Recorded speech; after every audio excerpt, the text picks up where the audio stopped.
Hello friends, welcome to my channel.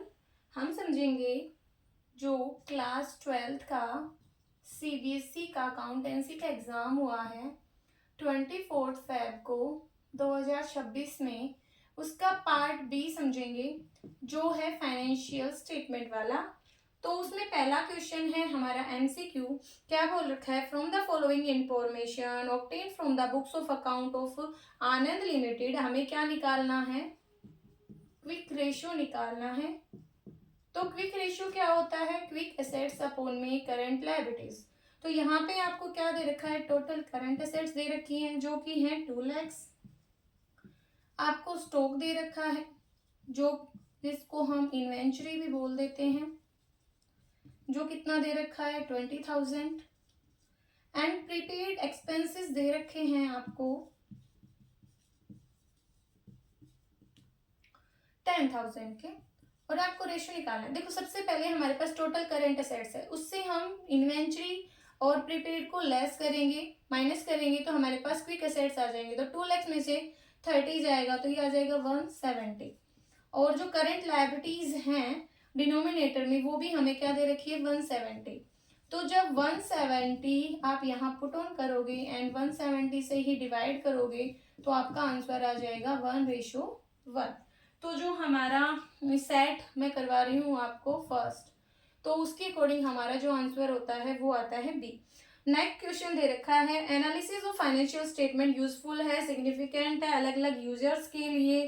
तो वो कहता है कि कौन से यूजर्स हैं जो फर्म की लॉन्ग टर्म सोल्वेंसी एंड सर्वाइवल को देखेंगे। तो जो क्वेश्चन नंबर 2 है, मतलब क्वेश्चन नंबर 1, ये जैसे इसमें है 27, उसका ये ए पार्ट था। और जो बी पार्ट है उसमें हमारा ऑप्शन आएगा डी, लेंडर्स। क्योंकि जो उधार देने वाले होते हैं वही देखते हैं कि फर्म को मतलब कि हम पैसे दे या ना दे, उसकी लॉन्ग टर्म सॉल्वेंसी है या नहीं, वो हमारे पैसे को रीपे करेगी या नहीं करेगी। नेक्स्ट क्वेश्चन दे रखा है कि जो नॉन फाइनेंशियल इंटरप्राइजेज होती हैं, अगर वो पेमेंट करती है इंटरेस्ट की एंड डिविडेंड की, तो क्या वो फाइनेंसिंग एक्टिविटी होगी? बिल्कुल। देखो, दो प्रकार की हमारी कंपनीज होती हैं, फाइनेंसिंग एंड नॉन फाइनेंसिंग। तो फाइनेंसिंग तो वो हो जाती हैं जो पैसे में डील करती हैं, और नॉन फाइनेंसिंग वो होती हैं जो हमारी पैसे में डील नहीं करती। फाइनेंसिंग लाइक एस बैंक वगैरह, ठीक है, और नॉन फाइनेंसिंग हो गई अदर देन बैंक्स, ठीक है। तो नॉन फाइनेंसिंग कंपनीज अगर इंटरेस्ट वगैरह पे करती हैं तो वो सब हमारा फाइनेंसिंग एक्टिविटी में जाता है। लेकिन अगर फाइनेंसिंग कंपनी इंटरेस्ट वगैरह पे करती है, इंटरेस्ट वगैरह रिसीव करती है, तो वो सब हमारे ऑपरेटिंग का पार्ट हो जाते हैं। तो इसमें क्या रखा है? तो पहला हमारा सही हो जाएगा, लेकिन दूसरा गलत हो जाएगा, क्योंकि इसने बोला फाइनेंशियल इंटरप्राइजेज जो इंटरेस्ट की पेमेंट करेंगे, डिविडेंड की पेमेंट करेंगे, वो इन्वेस्टिंग होगा। तो ये हमारा रॉन्ग आंसर हो जाता है, वो हमारा ऑपरेटिंग होता है, ठीक है, क्योंकि वो उसके ऑपरेशन से रिलेटेड हो गया। नेक्स्ट क्वेश्चन पे चलते हैं हम। वो है हमारा 29th, उसका ए पार्ट। उसमें क्या कह रखा है कि 31 मार्च 2025 को जो एचपी लिमिटेड है उसने इंटरीम डिविडेंड पे किया था। कितने का? 50 लाख रुपीज का। तो कहता है कि कैश फ्लो स्टेटमेंट में आप इसका क्या ट्रीटमेंट करोगे। देखो, जो इंटरीम डिविडेंड होता है, एक तो हम ऐड करते हैं उसको नेट प्रॉफिट बिफोर टैक्स निकालने से पहले, इसमें करते हैं ऐड। दूसरा, जो फाइनेंसिंग एक्टिविटीज होती हैं उनमें हम इनको एज ए पेमेंट दिखाते हैं, तो मतलब डिडक्ट करेंगे। तो पहला ही ऑप्शन सही है कि जो 50 लाख है उनको हम इंटरेस्ट डिविडेंड के रूप में पे करेंगे, तो एक तो आउटफ्लो के रूप में दिखाएंगे फाइनेंसिंग एक्टिविटी से, और दूसरा उसको हम एड बैक करेंगे नेट प्रॉफिट बिफोर टैक्स में। नेक्स्ट क्वेश्चन इसी का बी पार्ट अगर हम देखें कि which of the following is a financing activity. तो फाइनेंसिंग एक्टिविटी क्या होगी? Interest paid on debentures is a financing activity. तो हमारा डी ऑप्शन आ जाएगा। नेक्स्ट क्वेश्चन है हमारे पास कि जो फॉलोइंग इंफॉर्मेशन हमें दी गई है देवयुक्त लिमिटेड की, वहां से हमें क्या निकालना है? करंट असेट्स बतानी है, ठीक है। तो कैसे निकालेंगे? देखो, क्वेश्चन नंबर 30, और यहाँ पे हमें वर्किंग कैपिटल दी गई है। तो वर्किंग कैपिटल हमें दी गई है 4 lakhs, और जो वर्किंग कैपिटल का हमारा फॉर्मूला होता है वो होता है current assets minus current liabilities equal to 4 lakh. और क्वेश्चन में हमें ट्रेड पेबल दिए गए हैं जो कि एक करंट लायबिलिटी होती है और अदर करंट लायबिलिटी दी गई है। तो टोटल करंट लायबिलिटी हमारे पास हो जाएंगी 50 प्लस 1 मतलब 150, तो 1.5 लाख आ जाएगा हमारे पास यहाँ पे। 4 लाख ये था ही, और करंट एसेट्स हमें निकालनी है। तो जब भी जो आइटम हमें निकालना होता है उसके अलावा जो भी एक्स्ट्रा आइटम होते हैं उसको आप उधर भेज देते हो, तो इधर माइनस का है 1.5 लाख, तो उधर जाएगा तो प्लस का हो जाएगा। तो current assets is equal to 4 lakh plus, ठीक है, 1.5 लाख, तो ये हमारे पास आ जाएगा, ठीक है, 5.5 लाख। तो मतलब आप इसको 550 भी लिख सकते हो। तो ये हमारा आंसर था और ऑप्शन है इसमें डी, तो ये हमारा आंसर हो जाएगा। नेक्स्ट क्वेश्चन डिस्कस करते हैं। तो ये हमारा दे रखा है हमें common size sorry comparative statement से, ठीक है, 3 मार्क्स का क्वेश्चन है हमारा। तो ये हम देखते हैं। देखो जो कंपैरेटिव स्टेटमेंट होती है ये हमें पीएनएल में दे रखा है, तो इसमें हमारे हम कॉलम्स बनाते हैं, प्रीवियस ईयर का फिगर, करंट ईयर का फिगर और एब्सोल्यूट चेंज,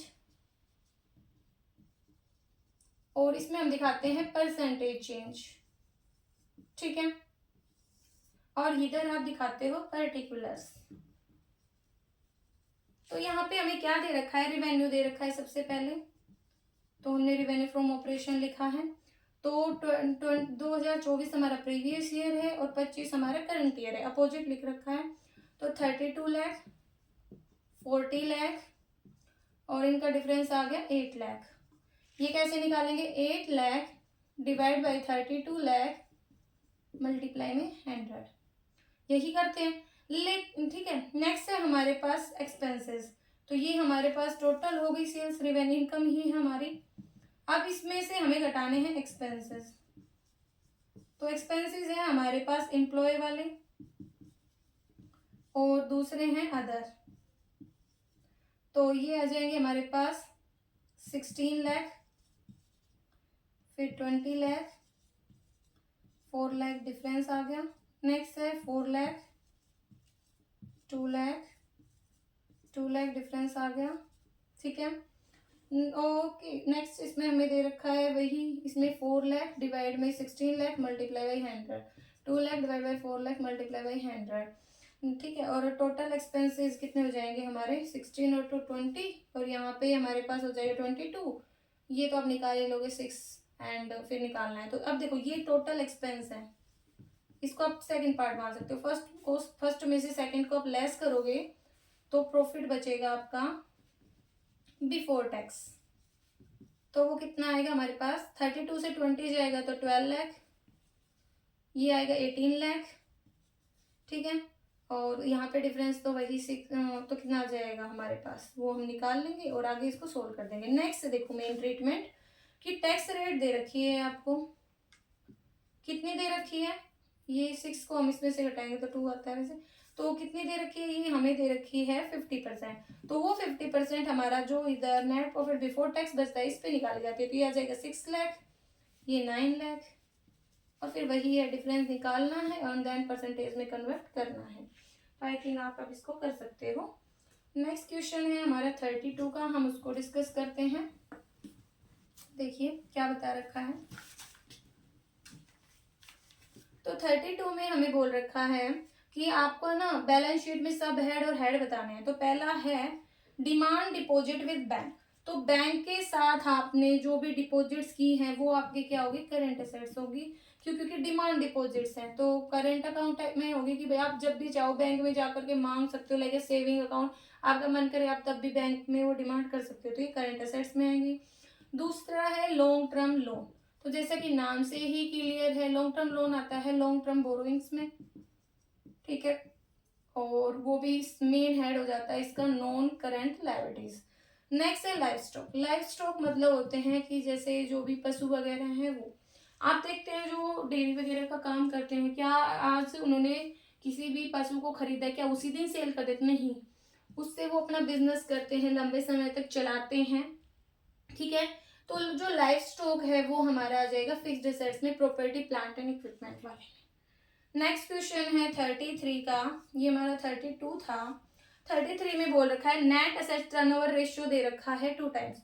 तो इसका जो फॉर्मूला है आप वो लगाओगे, ठीक है। वो क्या होता है, नेट सेल्स अपॉन में एवरेज टोटल एसेट्स, ठीक है। नेट सेल का फॉर्मूला आ गया, नेट सेल अपॉन में एवरेज टोटल एसेट्स।